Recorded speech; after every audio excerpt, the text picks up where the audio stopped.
Good morning, garden friends. Today we are going to be working on my side garden bed over here. Everything's looking a little crazy, so I need to get things nice and tidy.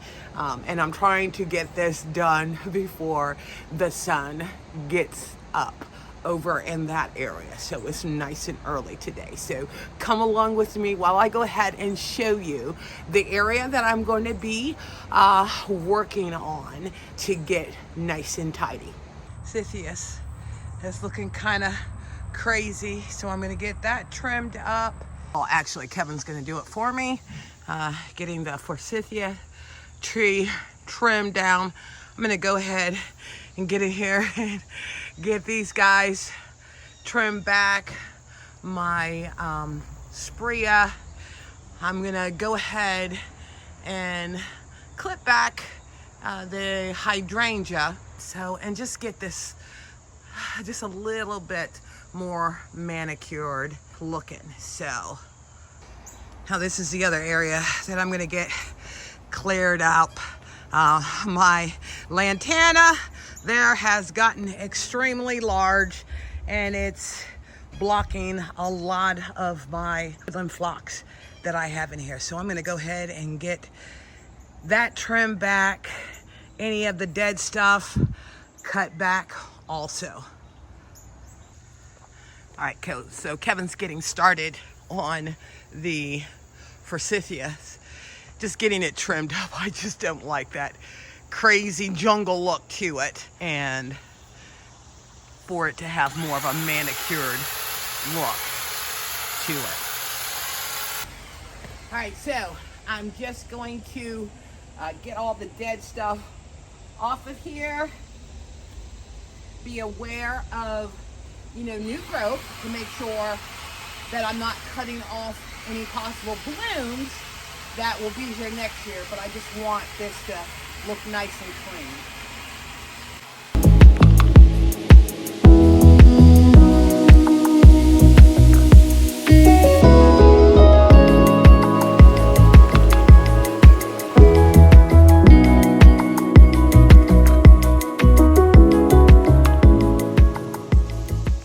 And then any leaves that are burnt, I just go ahead and clip those off.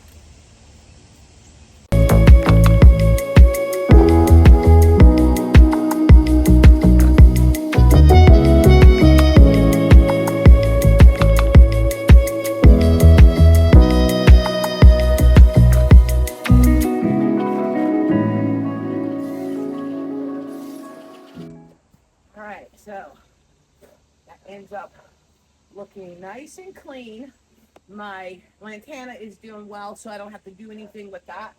But now I'm gonna work on the Spirea.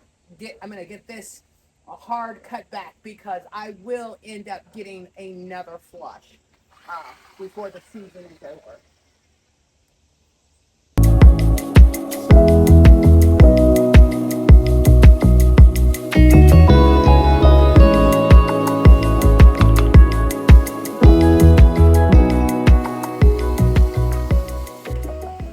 Guys, you know what I do? Let me go ahead and get this stuff cleaned up, and then I will end up showing you how this section looks once I'm done. Like I said, I'm going to end up trimming back my lantana. Now, the one thing that I am going to do is probably this fall dig it up and put it in a pot, because I noticed my other lantana stays manageable. I don't want it sprawling out like this. So, because it ends up covering up a lot of my Woodland Phlox. And when we get down here, you'll be able to see how it's blocking it. And then also some of my Shasta daisies. So we're just gonna go ahead and get in here, clip this back to open this up. Trim up some of my Shasta daisies because they're looking kind of raggedy too, and just get this cleaned up.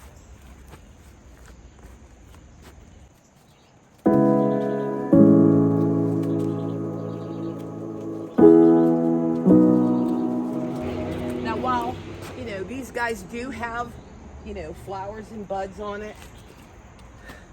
I'm not really concerned about that, you know, because, you know, sometimes, you know, yeah, when you end up cleaning things up, you may end up losing some of the flowers, but these guys are pretty hardy. But because of just how this looks, I have to get it, you know, nice and orderly. I mean, even my quick fire, and a lot of that has been because of the rain that it's spilled over, and you can't even see that, you know, the other plants that I have in here.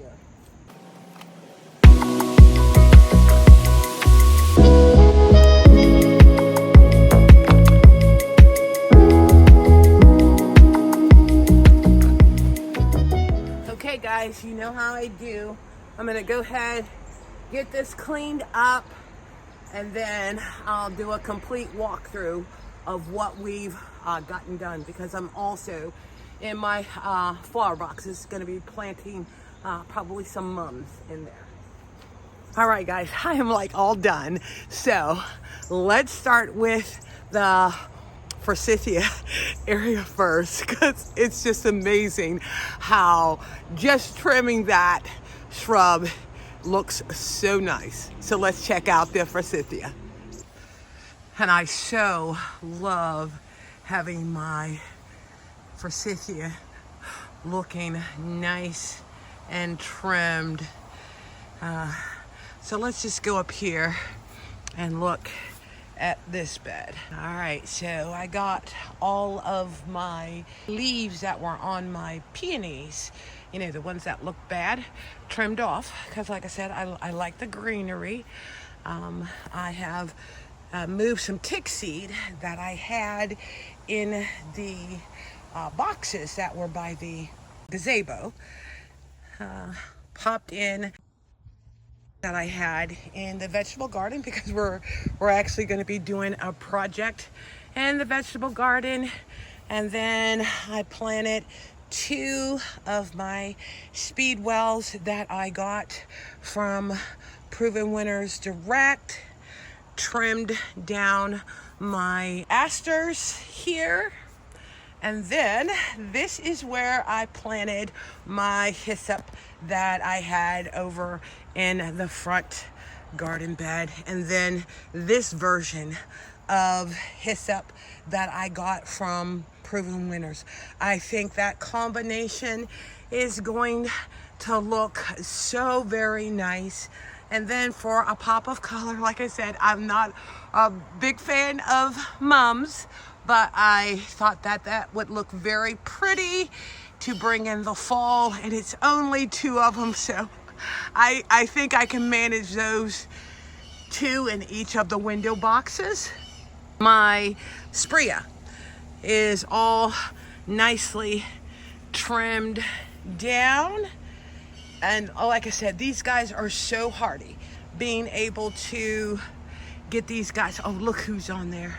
Look who is on there. You guys see them? I have so many geckos in my yard. And then look how the bees just love the hyssop.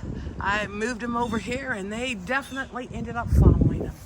All right, and then here are my hydrangeas. Now, the only thing I did was trim some of the branches off. And then look here, guys, you probably didn't know I had hostas under here because they had fallen over. But I end up following this young lady, and I'll post her link in the description and also on the photo.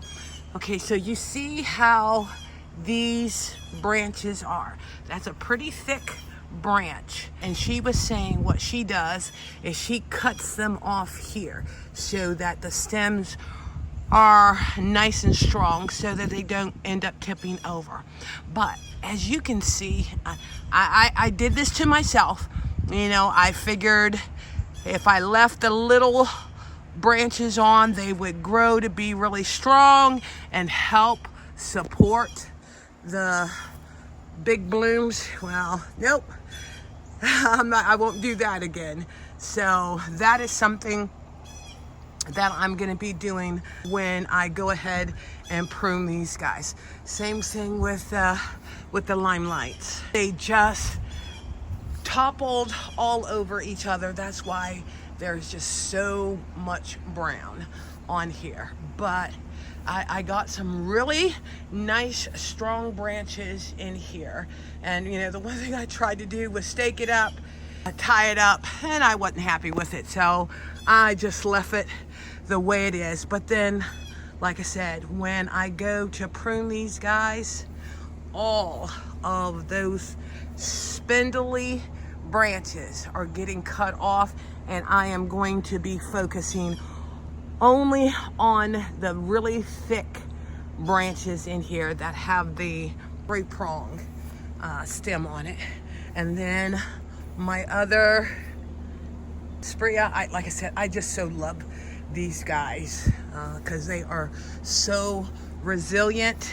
And then my endless summer, that this one I am going to keep because this just gets morning sun.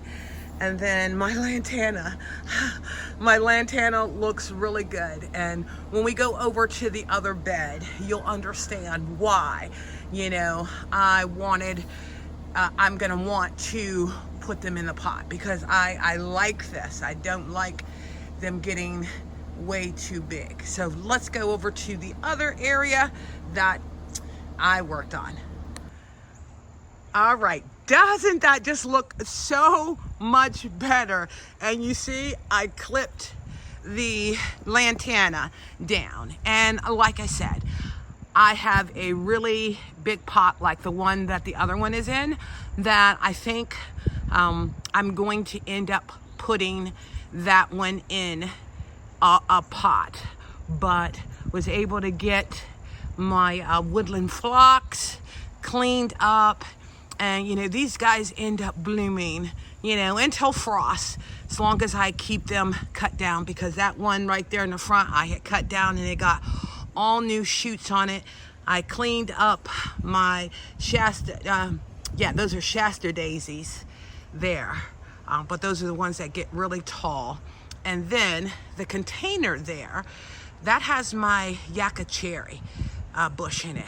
I'm actually going to be moving that pot completely out of there because when I start working back there, getting my hydrangeas trimmed back, because underneath the quick fire I have 2 mini mauvettes that you cannot see, and I'm going to be moving those guys out of that area because my goal is for the new bed area, as you're coming into the yard where the pot is here, and then me putting the lantana in a pot, getting my hydrangeas trimmed back. I want to be able to put a pathway that goes all the way around and connects over to the other area that I have a pathway coming in from the fire pit area.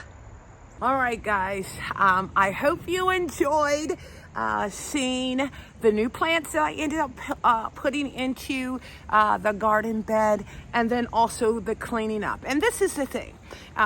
Like I said, gardening is a lot of work. When you stay on top of it, you will be able to enjoy your garden throughout this season. Well, thank you again for visiting Inspiring Garden Corner, and I look forward to you checking out my next video.